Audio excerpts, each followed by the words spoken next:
without a shadow of a doubt, I can write a story and then I go over and over again.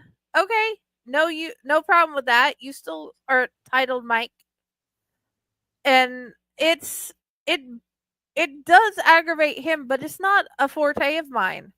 It's like the numb, what did I call it? Uh Confused and numb. I ended up, not only did I go over it 14 times, I had somebody help me with the paramedic parts to get it right. But if I had tried to tell the story the way I saw it in my head, I'd trip on it. Because if you look at what I just told you about when I was a kid, it is different from, it is more detailed than yesterday because I've had more time to think about it. And it's not a skill I am good at practicing. Well, it's funny. I've had a couple people comment that my stories end up being very poetic in nature. You know, they have more a verse way of how they're told. There's not as much straightforward. I'm a poet at heart. I'm not a writer. I mean, I know poets are writers, but I'm not a story writer. The amount of poetry you have published is daunting. And I say daunting because I'm trying to go through and make ads for the books, okay? But also, I love every single one of them. I'm not saying it is bad what you've done. I'm saying it's like, holy cow, that's why you still get random graphics. I haven't done this one yet. I should do that so I can put that up.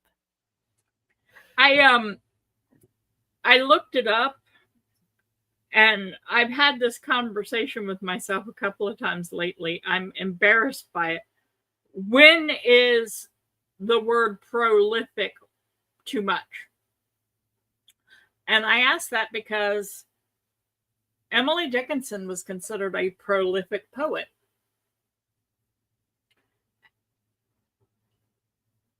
Thank you, Mike.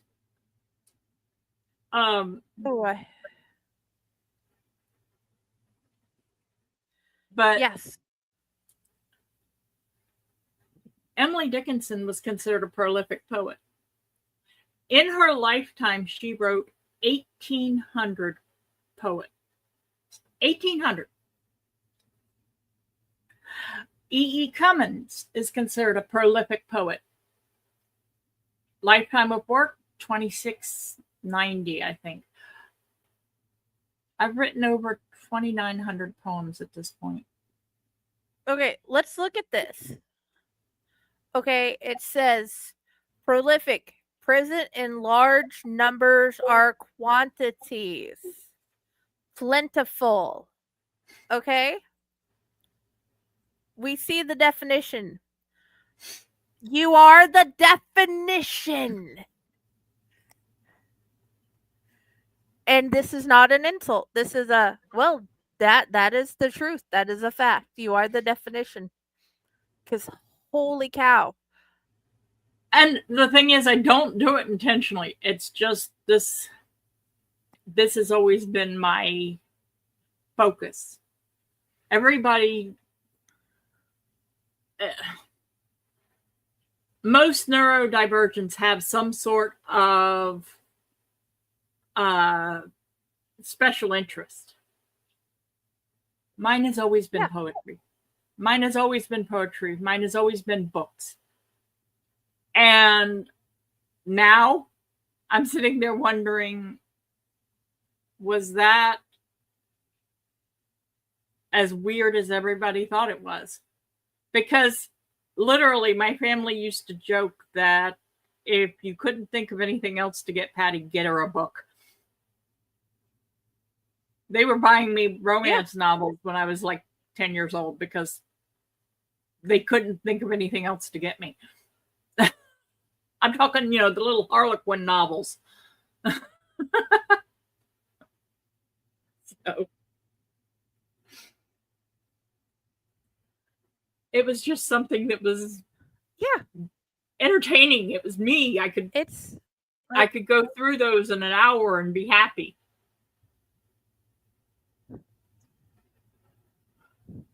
Now I'm sitting there going, now I know how to make them, and it's a great gift, but it takes so much time to make them that I feel bad for going through them so Mhm. fast.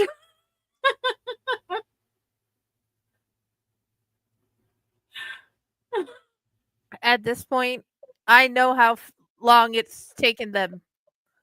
It has taken, JC, see you later, JC Lynn. It's taken her years. It's taken Karen Lynn years. And I'm sitting here and I'm looking at it and I'm like, I finished it. I'm I've reread it. I've read it 5 times cuz my brain and the reason I've written so much poetry lately is I can't my brain can't keep doing the stress thing.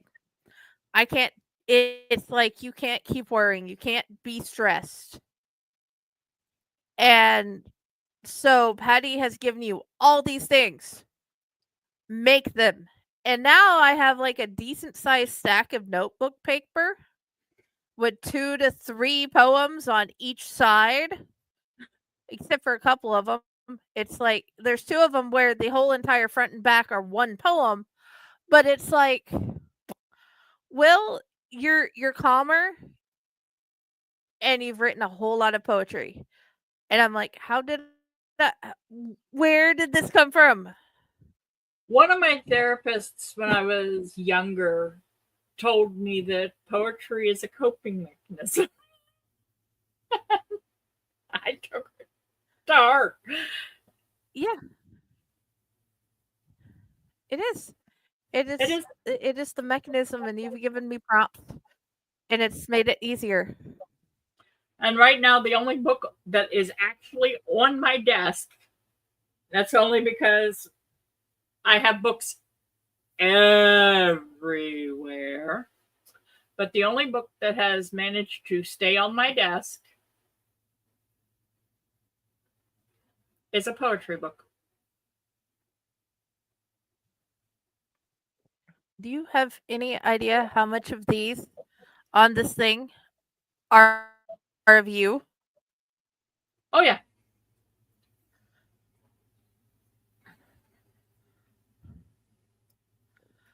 I I've mean, within reach, you I've got uh, two or three other books, but the only one that's actually currently on my desk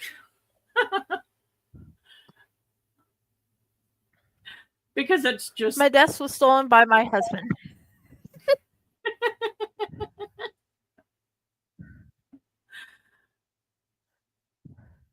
and well, if I had known years ago that I could do what I'm doing now, I might have been doing it years ago.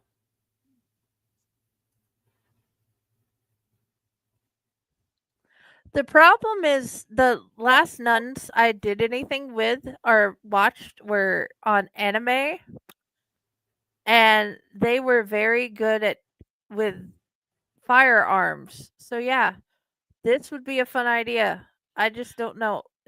Dude, I don't know how I'd work in that.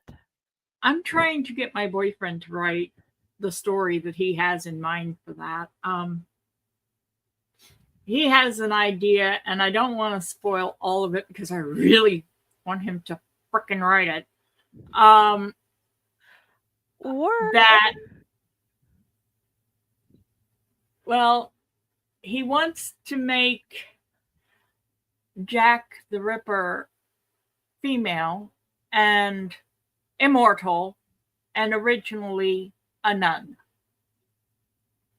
And I'm not going any further than that, but I really want him to write it because he's got it burning in my head.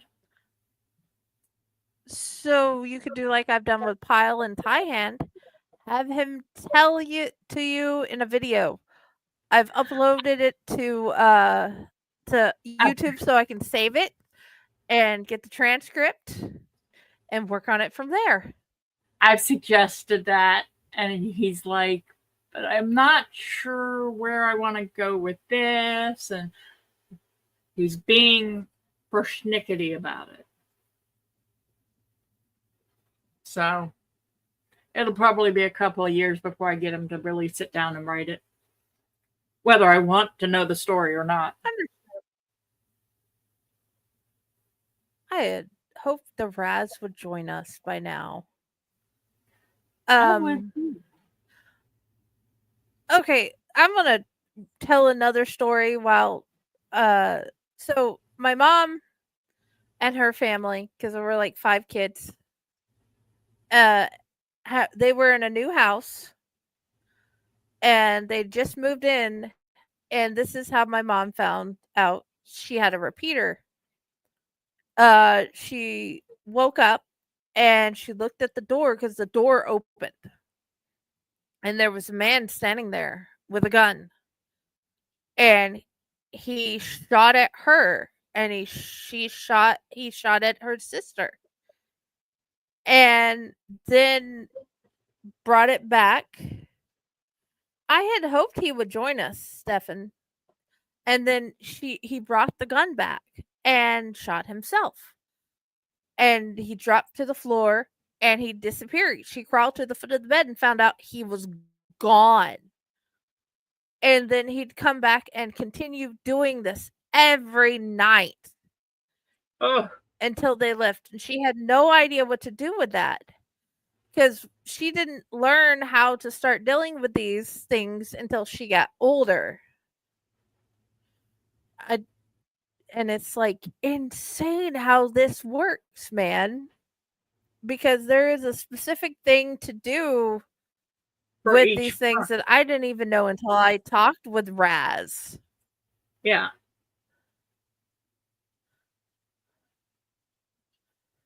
Honestly, I can't imagine what it must be like for them to be stuck.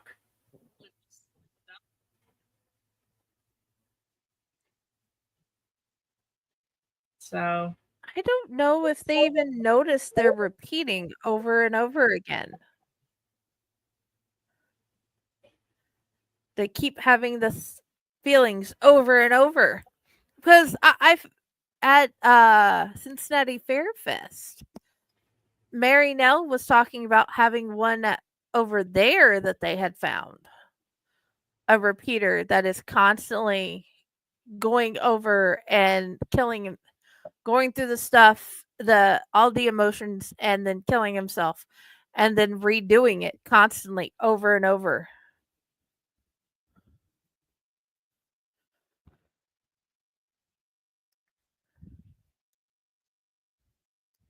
good night, Mike.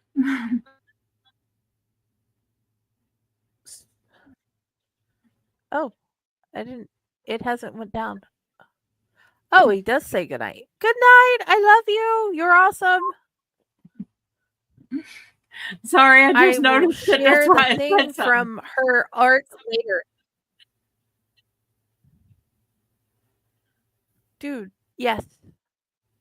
Do you have another story to tell? Um, I'm trying to think. There was one at the uh there's one at the Girl Scout camp I went to, but I don't remember all of the details, so it's kind of it was one of those that every Girl Scout camp go to has, but I can't remember which one this was, but the place was supposed to be haunted and I can't remember it real well. Somebody, if I remember right, had hung himself there, and the girls were supposed to stay out of that building because he was angry. I can't remember all the details there. It's kind of the weird. Hmm. I halfway think they made it up just to keep us girls out of that building. Yeah, there's an entire possibility of that. And that's the thing about urban legends. That's always a possibility. And I think there's a son trying to peek his way in.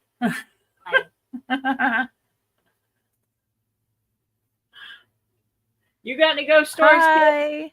Hi. Oh, not ghost story, but you know that one house that we were living in Mineral County? Mm-hmm. Well, in the kitchen there was that ghost with like the goblin nose. I think I need clarification. I don't remember that one. Seriously. Yeah. We were sleeping on the floor when we first got there, and all in the main room, and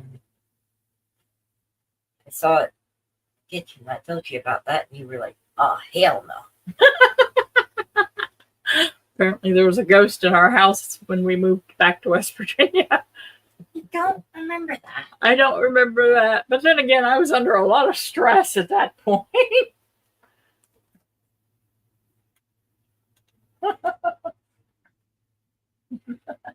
Okay. About the attic ghost, at least. Yes, I did tell him about the attic ghost. Oh, hey, you remember telling me about the ghost of that one dude that makes it smell like cigarettes? Oh, yeah, there's also a ghost in my hallway that the only thing that exists there is the smell of cigarettes. None of us smoke. Okay. So, and people that It's like, why come to does the it house smell that like actually cigarettes? believe in ghosts have actually noticed the smell. They're like, what is that? Something weird. Well, that's how I told my grandma's around. We were putting It's in the hairspray. poop, and Joe reached a certain level in the ground, and it started smelling bad, like an ashtray. Like his ashtrays when I was little smelled like. Oh, No idea why, but lovely. not that was fun. Oh, there's also a cat ghost downstairs now. We when our Luna died, we buried her on the property, and not only have we seen her, heard her, but the neighbors have seen her looking through the Oh. window. Yeah. Leonard's still here. I've seen him. He's knocked down more pumpkins. He has a thing about pumpkins. Oh, finally. Yay! Hi, Raz. You have a thing about pumpkins. We were beginning to wonder if I you have were a going to big make thing it. about pumpkins. No, my cat, his spirit is still here.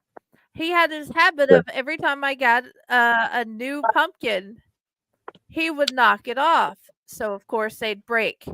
He's been dead Ah, since Christmas. He's knocked over the foam pumpkins for my sister oh. recently. When I And I'm just like like, when I just strolled in here and heard something about liking pumpkins, I thought you were talking about that story I told you about forever ago about that guy that has relations with pumpkins. no, not that.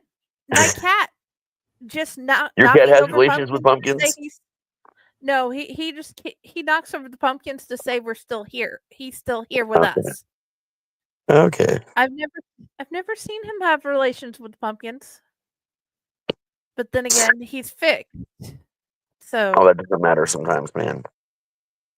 yeah, with some dogs, no, definitely. But with him, I had never seen him try to do a deed. Anyway, hi, welcome back. Hello? We're so happy to hear you. Yes. Yeah. There's just so much going on with the move and just everything going on, man. I thought I'd be strapped back in and ready to broadcast sooner than I was, but yeah, still trying to figure shit out. Yeah, it's hard. Life is hard right now. It is, but it's mostly all hard for good reasons for a change, so that's always a plus. That is good. Definitely a plus. That is Do definitely a you have a plus. story for us? Do I have a story? What do you want a story about? Spirit, a ghost of some type. Some type So of that ghost story. one that I haven't told you before. Oh Jesus! Give me a minute. Let me think about this. Let me take it in. I do have a lot of good Okay, haunting stories. oh yeah. I managed to pull one that Friday here hadn't heard, so Nice. I think I got one. I don't think I've ever told you guys about the butcher's house. Um, I have no idea. so over at the first haunted trail I worked at, my very first haunted attraction ever. I was 12, going on 13. Um, I've told stories about this area before. A couple different stories about the woods over there in the past on different shows. But the butcher's house was this old, really, really fucking old, 3-story house, just kind of on this weird jagged corner to where if like you didn't pay attention to the curb, like people had actually hit the house before. Um, no, this place was just it was decrepit. Sometimes you'd go by it and you would see fully paned glass windows. You'd go by it again 5 minutes later, and apparently that was an illusion because they were all boards now, right? They were all boarded windows over. Um, things like that, little things like that would change about the house all the time. Glass, no glass, boards, no boards. Sometimes no boards or glass. It just like the house would just morph when you look at it. Sometimes it was closer to the street. Sometimes it was farther away from the street. The original story about this place is this guy would he'd marry someone in the city, which was not very far away. But he'd had this little house in the country back before that area wasn't very popular. It was mostly just farms and old abandoned properties back then. He would marry this woman, and they would move out to his place in the country, and he would ritualistically murder her, devour some of her organs at different times, and then bury her in the earthen cellar of his home. Because you had your earthen cellar, your main floor, then your second floor, and then your attic. This went on for they don't know how many decades. In the late 70s, there was a call on the property from a neighbor that had just recently built a house over there, that there was a bad smell coming from the yard. They'd heard screams and shouts, etc., etc. So the cops bust in. And when they bust in, this guy has got this woman strapped to a wooden dining table with a middle leaf out. And she's not conscious anymore. She's not alive. She's bled out at this point in time. And he was in the process of about to take a bite out of her heart when they shot him almost a dozen times. While he was being shot, he still took a bite of that heart before he finally ended up dying. When they dug out his property, because they smelled the backyard, they pulled 20 something women out of the backyard and around 2 dozen from the earthen cellar. I'm telling you all this because when I was young, this was one of the places I investigated because it sounded like a fun thing to do. I'd read the police reports about this place. Um, a family member of mine who I cannot name what was at one time a cop in that area and would always tell you about like, the unexplained things, like the strange cases and stuff that he'd heard about and that sort of stuff. And sometimes I actually got to see police reports, was really cool. Super cool actually. So we decided we're gonna go in, and this is back in the 90s when people forgot they had kids and no one gave a shit. So we went in to where the entrance was to the cellar, and we just busted the door in and went down in there. No, there's been no electricity to this place in probably a good 20 years, 30 years. Yeah, about 20 years by that point. But there was like a natural luminescence almost in the cellar, like, and it was night, so there's just a weird glow about the room that we never found a source for. But you could hear multiple footsteps on the floors above you. We assumed at first that other people were breaking into, and it happened sometimes in the 90s. You'd think you were cool staking on this place. You'd go to break in and find like 10 other kids already broken in that night. We weren't that worried about it. And the homeless wasn't a big issue in that area at all, so you rarely ever ran into that. We decided to go up the steps to the first floor and see what was going on. And we got to the first floor and the lights were on. Again, no power. No, there's no electricity to this place anymore. Oh, but the lights are on. The living room is very nice. It's got a nice living room, nice kitchen. Like it looks like it probably would have looked in the 70s. Like, but everything looked almost new. Like it was a nice home. We go up to the second floor again. Every time we went to the main floor, we heard the steps above us again. Go to the second floor. We do the second floor, and as soon as you hit the stairs, everything's dark. You go upstairs, and the house is just the second floor is just decrepit as fuck. Hardly anything at all, but there's like shit written all over the walls. Unlike the first floor, which was pristine, and you're still hearing stuff. You're still hearing the noises above your head. So we decided to go to the attic, and the attic had a staircase also. Just a smaller staircase, but it was an actual staircase. We went up there, and it was one of the ones that kind of reminded you of the cellar door that we went in the house from, where it's got a flat door laying above your head that you walk up to and have to push open. So we go up there, and again, it's completely dark. It's decrepit. We had lanterns, old school Coleman lanterns for the win. We get up there, and there's like symbols all over the walls. There's like all kinds of different symbols from different religions, both good and bad. There's what looks like blood in one corner, just everywhere. There was chicken feathers, and we just heard this laugh, just all around the room, this deep, throaty laugh. And the door to the attic that we just all came through slams, and suddenly we cannot open it. And all we hear is 10 times the amount of footsteps we just heard on the floor below us. It sounds like they're coming up the stairs to where we are. It sounds like they're just running around going like ape shit. And again, we've not seen an actual person yet.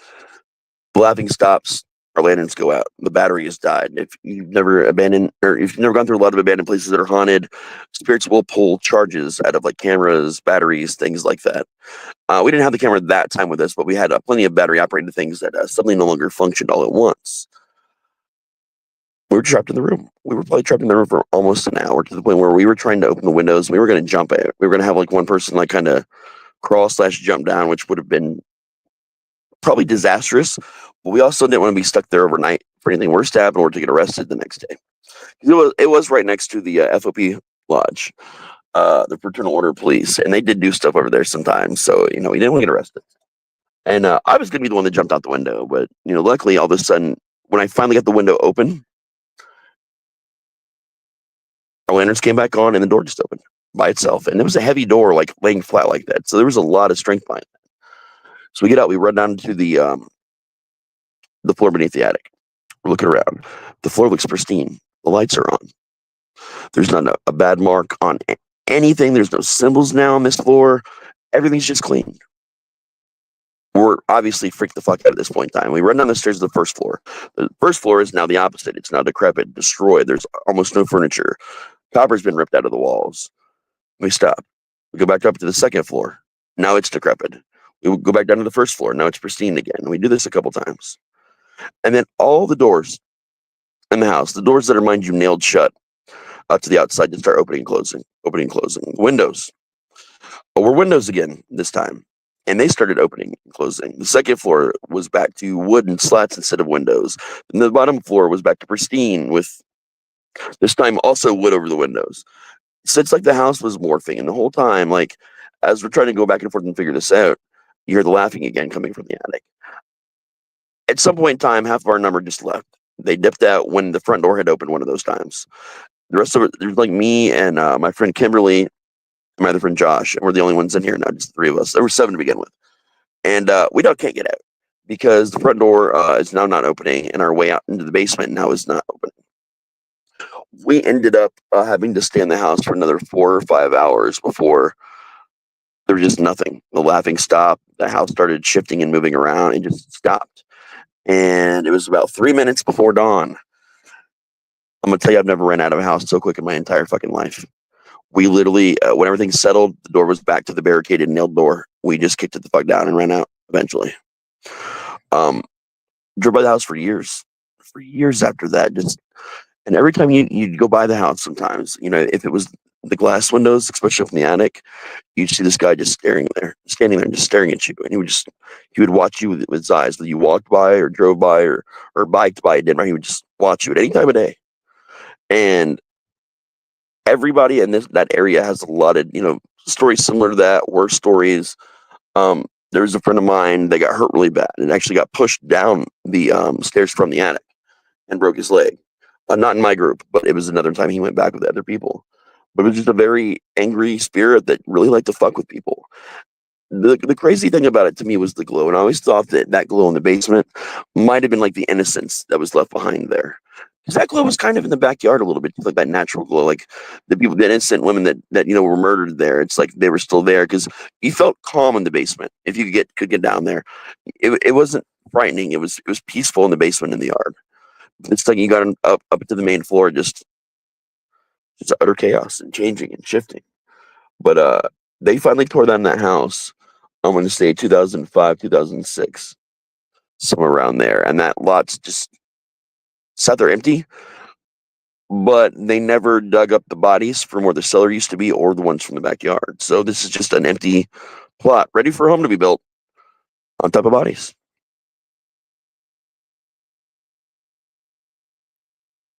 And there you go. Dude, That was awesome. I love that. I do too.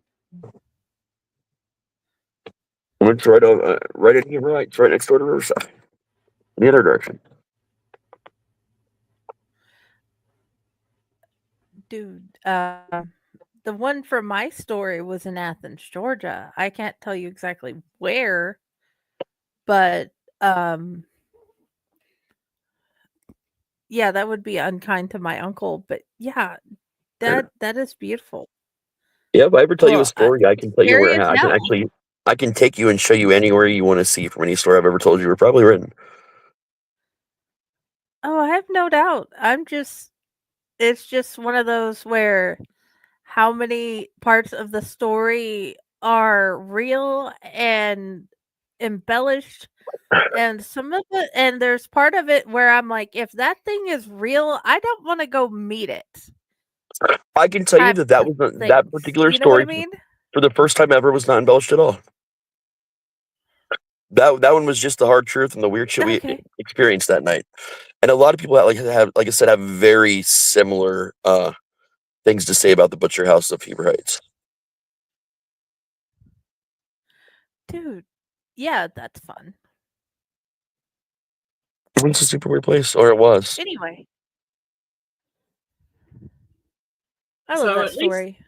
Um, at least 3 of the stories tonight were actual real. That That's happened. yeah, the we don't know if the blue tick hound ever existed, but it's the other ones are real. real. It existed. I just don't know how much of that story was embellished. Gotcha. It's existed. Yeah. There's too many people that've seen it. You can go to the place and see the rock. The rock exists. There's a blood spot on it. The stain's there. The hound is seen every year. It's just whether or not it loses parts as it moves along, or it goes through to follow the path, or the other embellishments that I'm not sure of. Gotcha. But the hound is seen every year, so. Okay. Raz, have you ever had just random pieces of the spirit's body just appear in front of you and it only be like the piece of the body that you see? I've had like just hands or just eyes. Once, just a left foot. That's an odd piece to see, just Mhm. the foot. Like you can hear both feet hitting like ground, like and it was walking, but you can only see like the only thing actually like was slightly visible was the left foot. It was odd. It's like it couldn't manifest. It was there, but it couldn't manifest completely. Is what it felt like, and I'm pretty sure the hands and eyes ones were just on purpose. Yeah.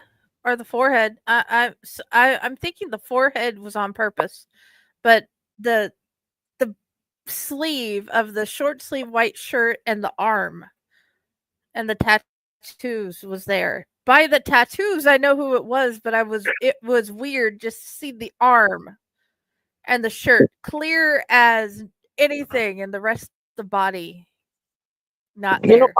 I think I'm upset now because like I'm thinking back in my life, and I've just never seen ghost boobs. Like not once have I ever just been randomly flashed by a ghost, and I've seen a lot of ghosts, and you'd think at some point in time the odds are that would happen. Now I'm wanting to see Sorry, Ghost Michelle's Stories. losing That it over just here, sounds but like I'm it'd be being fun. serious. Well, no, because we've been watching the show Ghosts. Yeah, no, but I want to see boobies. Who doesn't? Well, how do you know they're not Yeah. flashing you? Because none of the ones that have shown themselves to me have ever done it. That's my point. Flower would flash you. Yeah, but she's a fictitious character. Boobies. I agree. That would be awesome. How many ghosts have y'all come across that are just there because they like haunting people? Oh, a few actually, more than a few. Do ghosts get high? That is a good. That is a good question, actually. We're watching the movie Ghosts, and they just did the show Ghosts, the American version, and they just did a 420 episode where the ghosts found out that you could get high.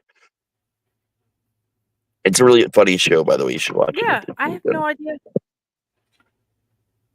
What I've According to seen my of it is son, the hilarious. best show to watch when you're high is Dragon Ball Z. According to Joe, the best show to watch when you're high is Foamy. I think I agree with Joe. I agree with both of those actually, because when I was growing up and getting into Dragon Ball and Dragon Ball Z in high school, I was high as fuck all the time, and I tried to watch a lot of it sober, and I was like, I have no idea what's going on, and that bothers me. But when I was high, I would just there was people running around doing shit, and I don't know, it was more fun. I personally think Yeah, the best show out to of watch all when the you're princes- high is it wrong to pick up girls in a dungeon? I've heard of that one. It's funny as fuck, and there's a whole lot of boobs. You know, I've never tried to watch that one high. Yes. You had me at boobs. I'm gonna have to watch the show now. It's on although- Hulu. Did I pick, what is it called again? Yeah, Is it they're wrong nice to boobs. pick up a Very girl nice in in the that show. dungeon? Is it wrong to pick up girls in a dungeon? Yes. I'm gonna check that out.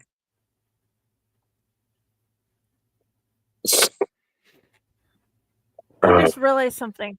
I'm drinking Peter Rabbit tea in a horror movie character cup. I thought I saw. Wait, who's that? I'm trying to see who's on your cup. I see Pinhead. I thought I saw Pinhead, and I thought I saw Freddy. There's I see it. yeah, you did. Okay, yep, yeah. It's Bill Skarsgård, but I'll forgive you. That half the I didn't pick the cup, the picture on the cup. I just received the cup because I've seen all the movies. What's weird to me is you he's got like, these "You need 80s this and cup." 90s folks, and it's like some good shit, and then suddenly, then it's that Pennywise. And don't get me wrong, I like Skarsgård's Pennywise. He's very different. But like, you would think that the Tim Curry Pennywise would be there with the rest of those characters. Right. I don't know. I'm just grateful I got the coffee cup, man. Oh, it's super cool. It is super cool.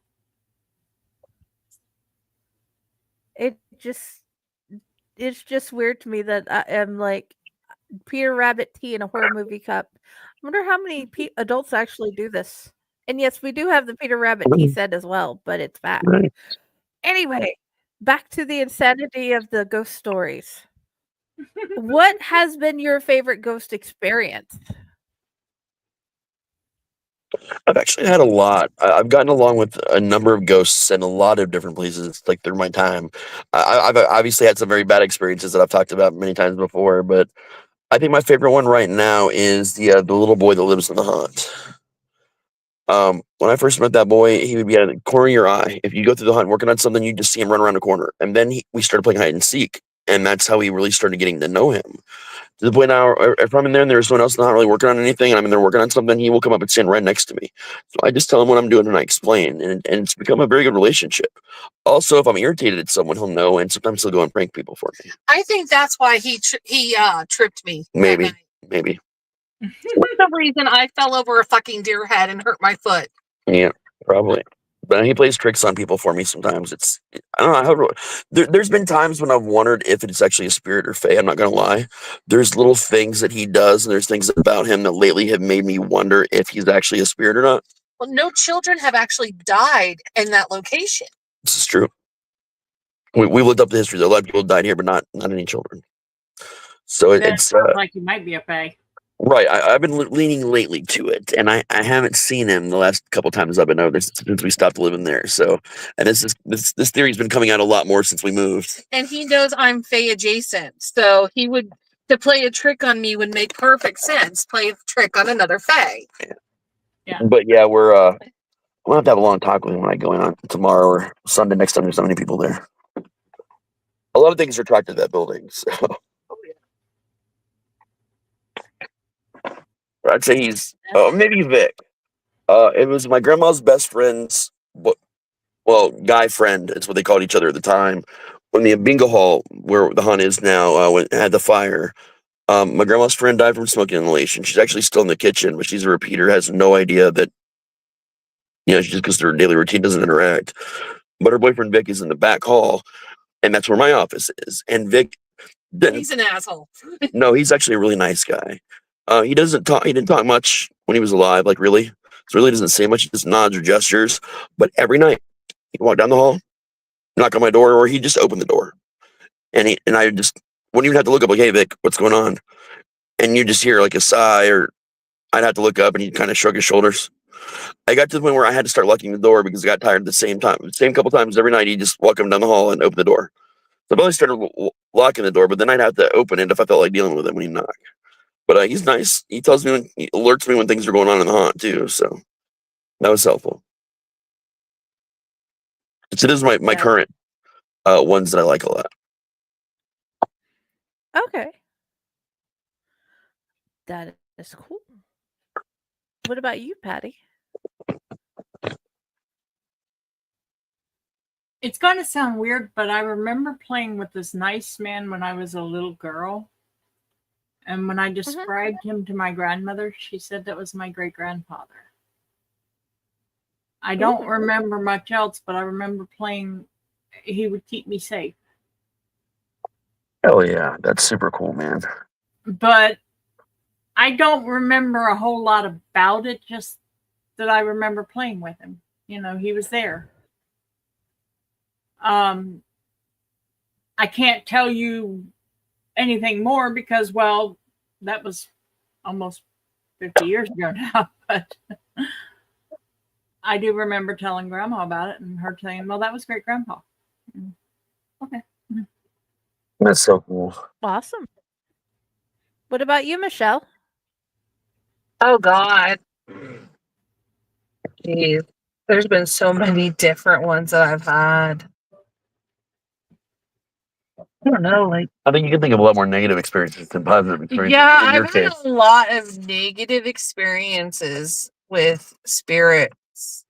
They, on the other hand, love me, but the spirit world does not like me as much. Like, as far as like, I seem to attract negative spirits. She probably didn't A start lot. meeting a lot of good ones until she started like hanging out with me. Yeah, but like, no, I really don't.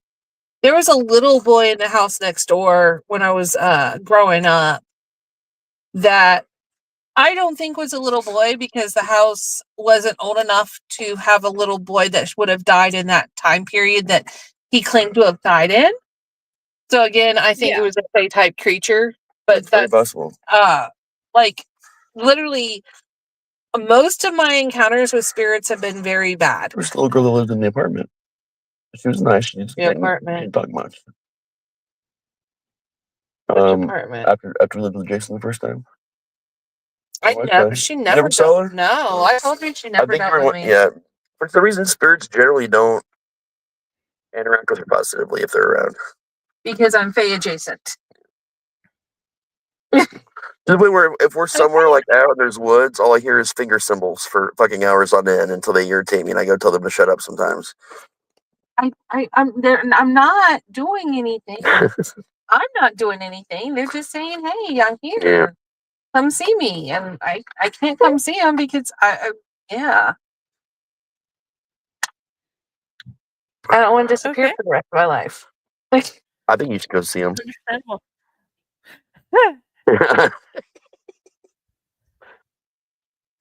I mean, Feyweed's better than this shit. Yeah, that's probably true.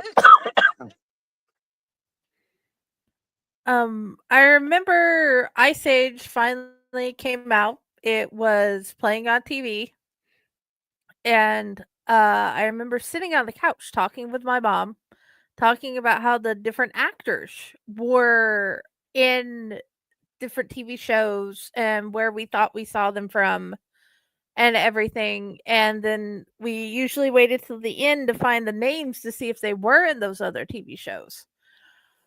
And this was one of my favorite memories because I love that movie and I have since watched all of them with my kids and got them all the DVDs because Cassie was obsessed with it when she was little. And I looked back at the time when the movie came out and started playing on the movie channels. My mom had died in 1999. The movie came out in theaters in 2002. And I realized after I got older, I was just sitting there watching movies and talking with my mom, my dead mom, on the couch. And I'm like, dude, it saddens me, but she still watched movies with me. That's fucking awesome, dude. That is awesome. Oh, yeah. I And actually that is why that is like my favorite. just remembered something when you were talking about that. I remembered something shortly after my oldest daughter was born. We weren't in the house that my father passed away in, but there's a picture that my mom had up on her headboard that was of me and him probably this summer before he passed away. Actually, 2 summers before he passed away because he was still healthy looking and all that. And so I'm in my mom's room helping her go through her dresser and all this stuff. And we've got the baby laying in between us. Like, she's only a couple months old, not old enough to be able to fixate on anything far away in a distance, And she was fixating on that picture and like up in the top corner of above the bed where that picture was, and just kept looking up there and laughing and smiling. And I looked at my mom and I was like, Dad's talking to her right now. Because my dad passed away when I was 8 years old. So he would have never seen her because this was, oh God, I was 20 plus years old when that happened.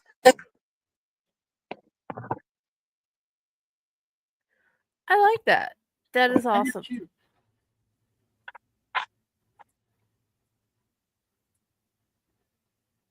This this is why I love ghost stories and real life ghost experiences. Some of them are really good. Some of them are beyond terrifyingly bad. Yeah. But I there's just something about them since I was little, since I found out, oh, I was playing with ghosts and I didn't know I was playing with ghosts. Yeah. How That many say what? how many kids have imaginary friends? Had imaginary friends growing up that were probably ghosts. Yep. I that is a question. In my house, my parents I found out that even though the teachers at school told me they were imaginary, they weren't because my parents could see them. They just couldn't Yep. see them at school because one would usually come with me whenever I was really little. Oh yeah. We actually, the show that we were talking about actually touched on that in an episode early on in the show. And I looked at Raz and I was like, you know what? That actually makes sense. How many kids, say, oh, that's my imaginary friend. But then when you ask the kid to describe them, they talk about how this person looks, and they're usually in like clothing of a period, you know, a while back and things like that, and things that kids don't know how to describe. And these kids are able to describe it perfectly. Oh yeah.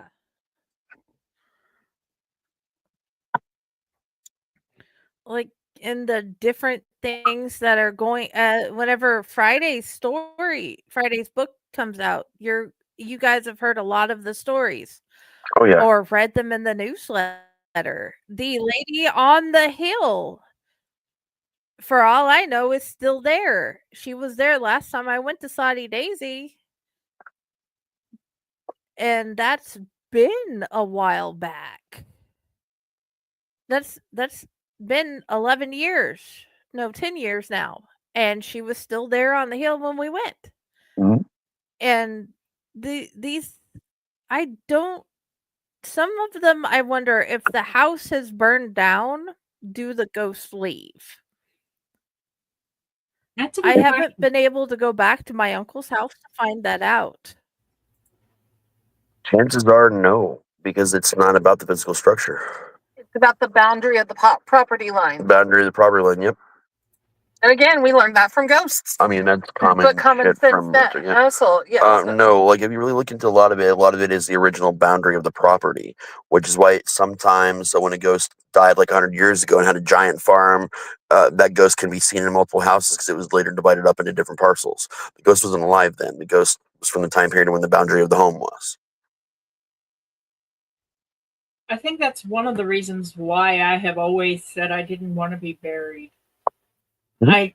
I've always had this feeling that if I'm buried, I'm coming back as a ghost, but if they cremate me, it'll release me.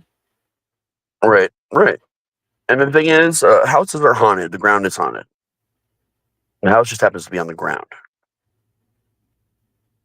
And that would make sense how there are certain communities where the one ghost could be seen in multiple different other people's houses. Yep.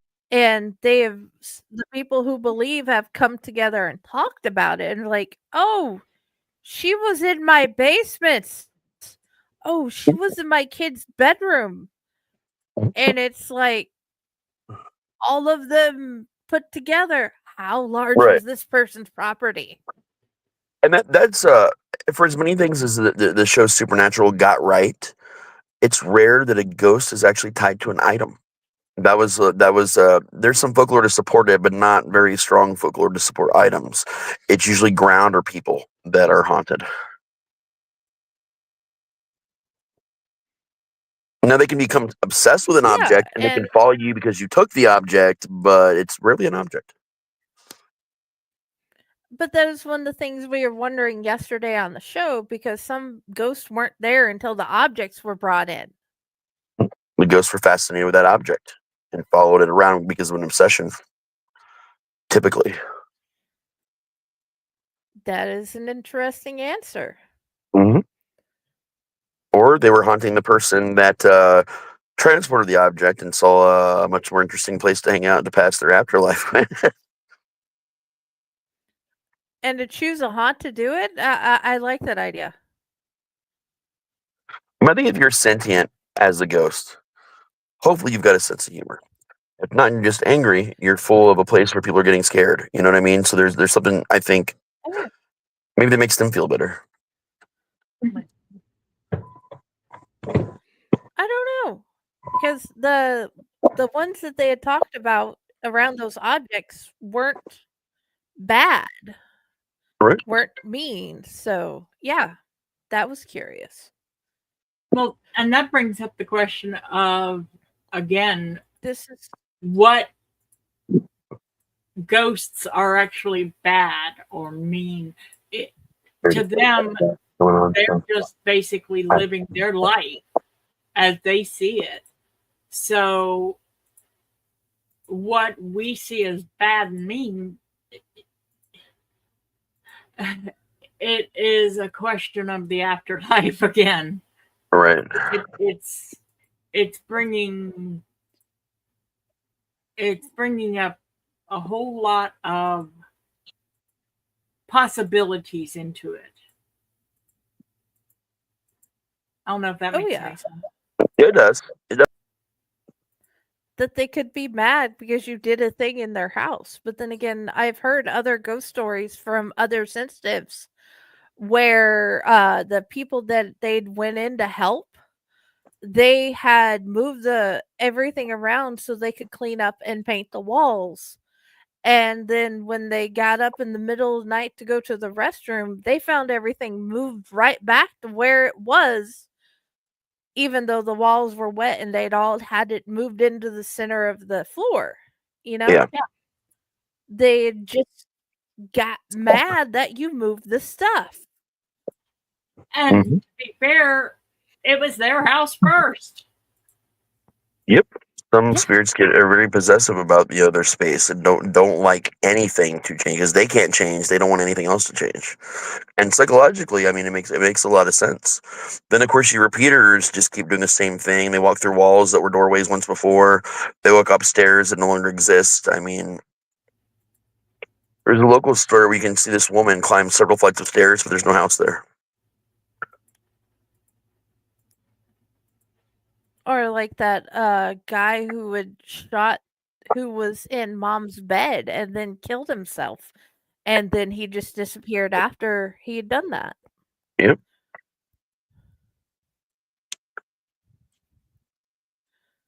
I like this conversation. I liked yesterday's conversation. I want to be there so bad yesterday, man. Like, I don't even think I could stay the whole time today. Everything's just been so nuts. I But know, good but nuts. that is good, and I will tell Stephen, however his name is pronounced, that you'd given one of your stories on the episode today, and he can come back and listen to it. Yes, I have stories personally. I'm just glad to hear from you again. I know, man. I've been kind of Yes, we did. MIA for a while. I've been trying to pop on shows here for at least a little bit, like when I can. I've been missing Yes. you. I miss you guys so much. I really do. And I have had no idea what to say, so I just send gifts. No, I appreciate it. I mean, it's a lot of good stuff that's going on now. It's the stress is good stress. It's like we're moving. There's a lot of things we need to do, but like we can breathe because we have a home, and that's what's been missing for what 3-4 years now. It feels like it's not having a home. It changes a lot, like psychologically, like when you have a place again. Yes. Yes, it does. And I'm glad to Like hear that. Yeah, I'm in a much better headspace than I was before. I'm just trying to breathe, and I actually just temporarily dropped out of school. I finished the one degree and started the other, and I was like, you know what? I got 3 weeks, and I'm like, I need a break. I've been going to school for 8 fucking years. I need at the minimum a full semester off. So I'm actually taking time That's off of that to write. Well, I'm slowly trying to get back into writing more and just breathing. Breathing that is is good. awesome. Yeah, I've been spending a lot of time outside on my porch, just doing nothing. Just when I can, just sitting there and just breathing. That's good because the just being is sometimes the best way to decompress. Oh yeah, I found out that I had the perfect storm porch. We had a bad storm. Lightning hit something down the street and made even the cops and the EMS and fire went down that way right after it happened. And as bad as it got, up to 70-mile-an-hour gusts, I stood on that porch and barely saw or felt on the porch an actual spray of water. Hardly anything at all. Well, good. So I got to That is enjoy awesome. I was out there for like probably 3 hours during that storm. Oh, I got a fire pit in the backyard for when it stops storming. Oh yeah. I'll have to do a campfire episode. Actually, at a campfire.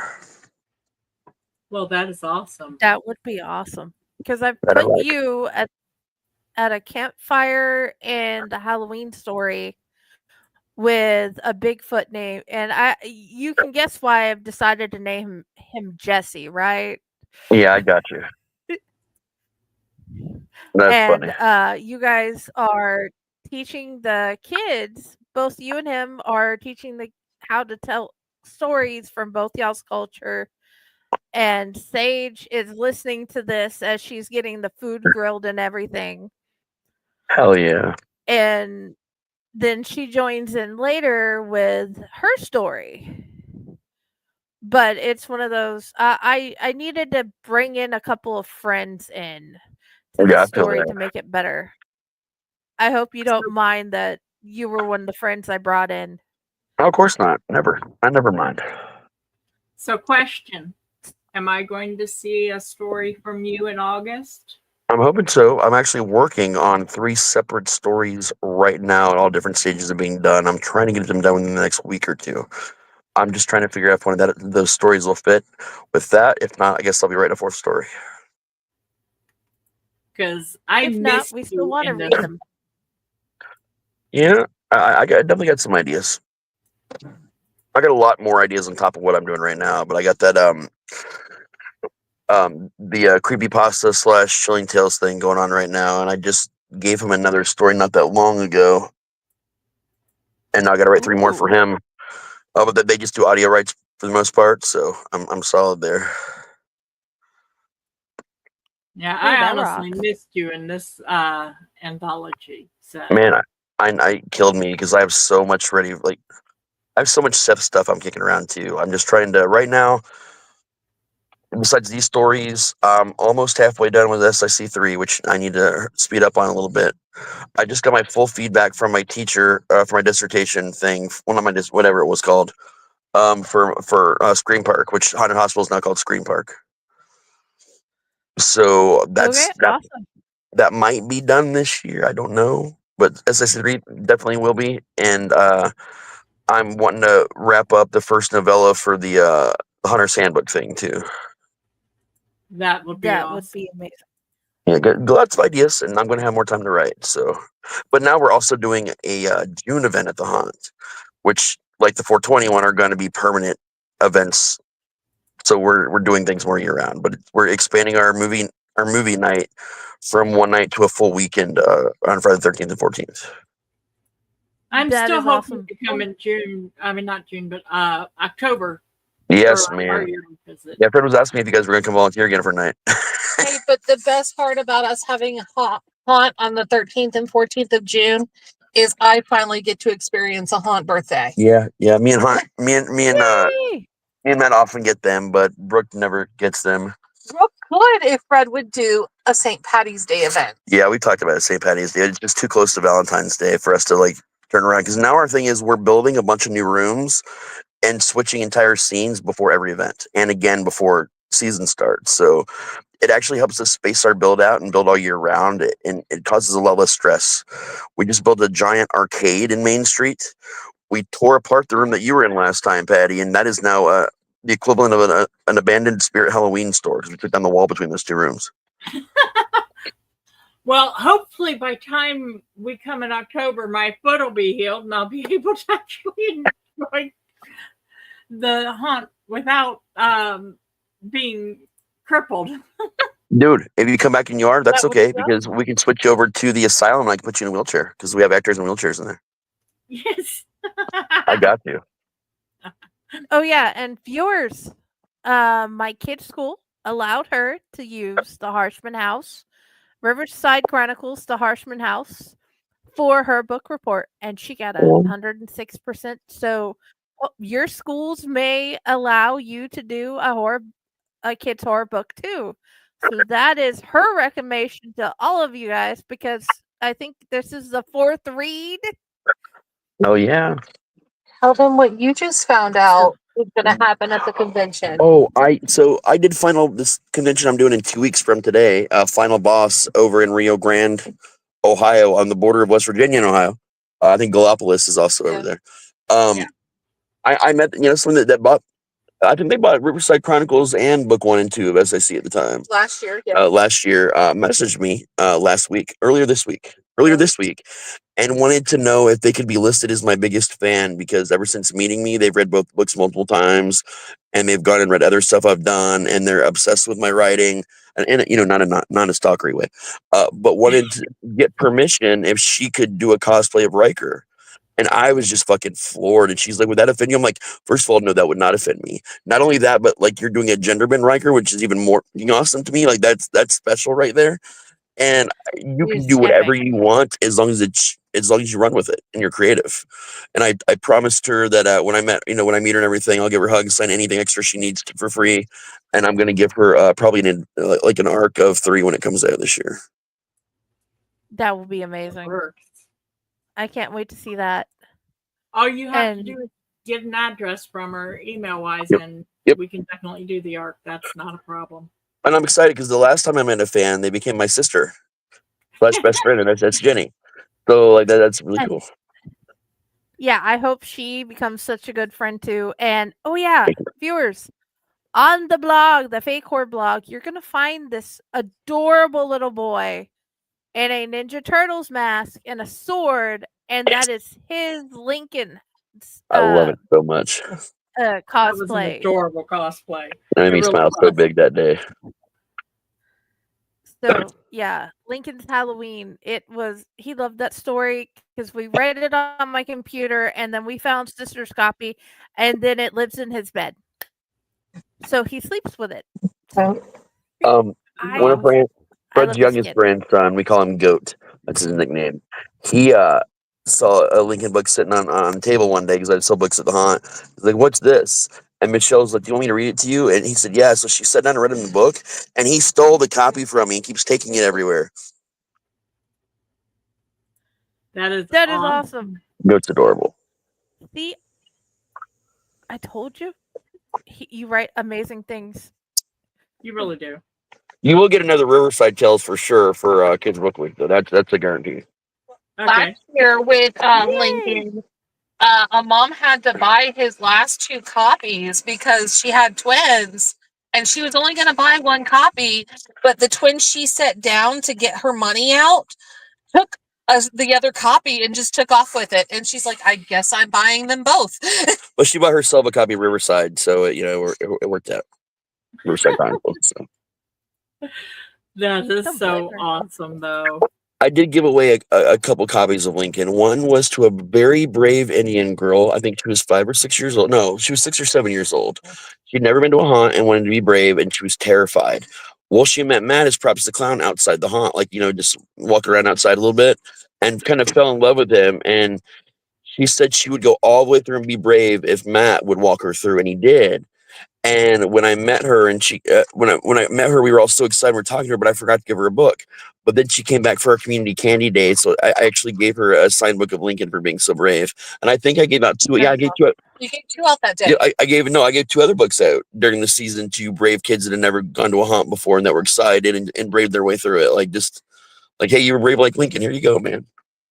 So now I have to keep those books around to give out to special kids that are doing this for their The first time. parents thought it was the best thing ever for like somebody to just, oh, your kid, how much is the book? No, your kid did this. They deserve it. Yeah, just take it. Yeah, that is awesome. That And is some of the parents epic. bought books too, so that was great. I didn't do it for that, but it was cool. It's always cool when you get somebody that actually, wants your book. Yeah. This was the convention I killed it at last time in 1 day, so I'm really hoping that this 2-day I can sell it. I hope But so we'll too. see. If not, I met a lot of awesome people last year, and I'm seeing some of them again, and get a chance to meet a lot of new people. Oh yeah. The guy that did And the voice for Majin Buu in Dragon Ball Z is going to be there. Oh, neat. dude, that is epic. Yep, That the is original art creator for Mortal Kombat's going to be there. There's a couple. Professor Oak. Oh yeah, Professor Oak from Pokemon is going to be there. He's there every year, apparently. Oh yeah, he lives he's in there. the area. Yeah, He lives in the area. and what's his name from Night of the Living Dead? Oh, one of the original creators. It was George Romero and another guy, and everybody forgets the other guy's name. I know his damn name. I met him a bunch of times. I'll remember actually later. the one that did like Return of the Living Dead and He ended up splitting off for Return of the Living Dead. But he's always there. And then the actress, she's a voice actress for Tifa in the Final Fantasy VII. in the Final Fantasy VII games, but she also in Glow on Netflix. She played the goth wrestler. Yep. Oh, The goth neat. metal wrestler. That is epic. So Matt doesn't get to get his Rita Repulsa this year. Yeah, he meant Rita Repulsa from the original Rita Repulsa from Power Rangers last time. That is awesome. She was a sweetheart too. Dude, it took him all day to get up the nerve to go to her booth. And she would like grin at him when he walked by, and he'd look faster. And he had an eye line. Like literally, he set his chair up She waved at us a bunch of times. in our booth because if you looked right across, like all the way across the convention center, you saw her booth. Our booths were like directly across from each other, but across the entire hall. Yeah. And he put his seat in just the right spot so he could Stare at watch her all day. her the whole time.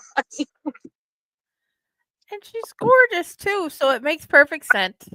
And this is why Matt plays Friday the 13th, or Jason Friday the 13th on our movie nights, because he's a stalker. Oh, yes. Dude, that is awesome. Okay.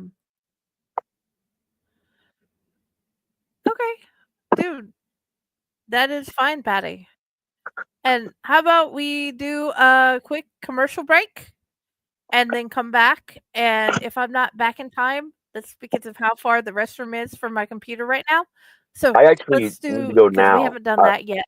Yeah, I actually need to get out of here now. Okay. I got some stuff I got to handle before it gets too late. But I love you guys very much, and I'm so happy to see you. And Love you I'll be too. hopefully be around more often. Good, because we want you around more I hope often. so. Yay! I'll see y'all soon. Yeah, it's been an hour and a half. We could just end the show now too. So yeah. Okay, guys. Okay. Mwah! Love you. Love you guys. you. Let's do Bye. the commercial and Bye. end the show. Bye. Okay, bye. Bye.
Greetings and shabebans. We are the Retro Reductibus Cephala Podcast, a long-form bi-weekly show that celebrates all the things that made growing up awesome. Well, that sounds good, but I don't know what all those words mean. I think what Parasite Steve's trying to say is that on Retro Redoctopus, we explore a range of retro goodness, from toys, video games, and movies, to cartoons, and even snacks and school lunches. Oh. And we do it all with a positive spin, a slew of killer guests, and some very adult language. And you know what else is cool? No. This crazy show is part of the Your King Podcast Network with new episodes every Tentacle Tuesday. What's that? And if waiting 2 weeks for a new episode gives you a sad, know that we drop bonus episodes all the time, like the off-format Crow's Nest and an interview series we call The Brick. You can listen to Retro Octopus on Apple Podcasts, Spotify, Stitcher, or any app that's cool enough to carry the only show that celebrates all the things that make growing up awesome.